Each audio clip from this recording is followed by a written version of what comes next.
La Terre semble immobile, nos montagnes paraissent éternelles, nos continents figés, nos océans infinis. Et pourtant, rien n'est stable. Sous nos pieds, la planète bouge, lentement, sans bruit, mais sans jamais s'arrêter. Ce mouvement, appelé dérive des continents, façonne notre monde depuis des centaines de millions d'années. Quand tu regardes une carte du monde, tu vois l'Afrique, l'Europe, les Amériques. Mais si tu pouvais accélérer le temps de quelques millions d'années, tu verrais la Terre danser. Les continents glissent, s'éloignent, se percutent. Et cette danse n'est pas nouvelle. Elle dure depuis plus de 3 milliards d'années. Tout commence au début du XXe siècle. Un météorologue allemand, Alfred Wegener, remarque quelque chose de troublant. Les côtes de L-Afrique et de L-Amérique du Sud semblent s'emboîter parfaitement, comme deux pièces d'un gigantesque puzzle. Il propose alors une idée révolutionnaire. Les continents dérivent. À son époque, on le prend pour un fou. Mais Wegener avait raison.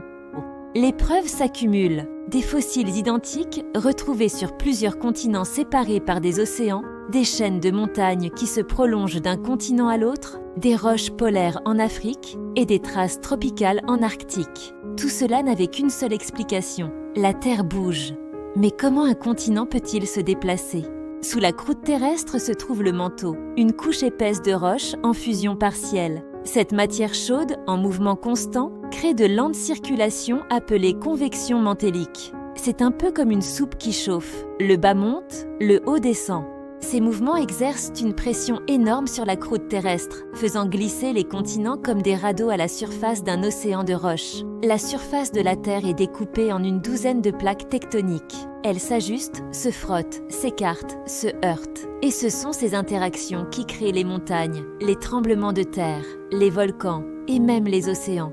Quand deux plaques s'éloignent, le manteau remonte et forme un nouvel océan, comme dans l'Atlantique. Quand elles se percutent, l'une passe sous l'autre, c'est la subduction qui donne naissance à des chaînes de montagnes comme l'Himalaya. Les continents n'ont pas toujours eu cette forme. Il y a 335 millions d'années, la Terre ne comptait qu'un seul supercontinent, la Pangée, un bloc gigantesque entouré d'un océan unique. Puis, peu à peu, la Pangée s'est fissurée, éclatée, donnant naissance aux continents que nous connaissons aujourd'hui. Et ce processus continue. Un jour, dans environ 200 millions d'années, un nouveau supercontinent pourrait se former. Certains scientifiques l'appellent Orica ou Amasia, selon la direction du mouvement. Ces mouvements lents, presque imperceptibles, ont des conséquences immenses. Les tremblements de terre, les éruptions volcaniques, les tsunamis, tout cela vient de cette dynamique souterraine. Même le climat et la vie sur Terre sont influencés par la position des continents. Quand les masses terrestres changent de place, les courants marins, les vents et les écosystèmes s'en trouvent bouleversés.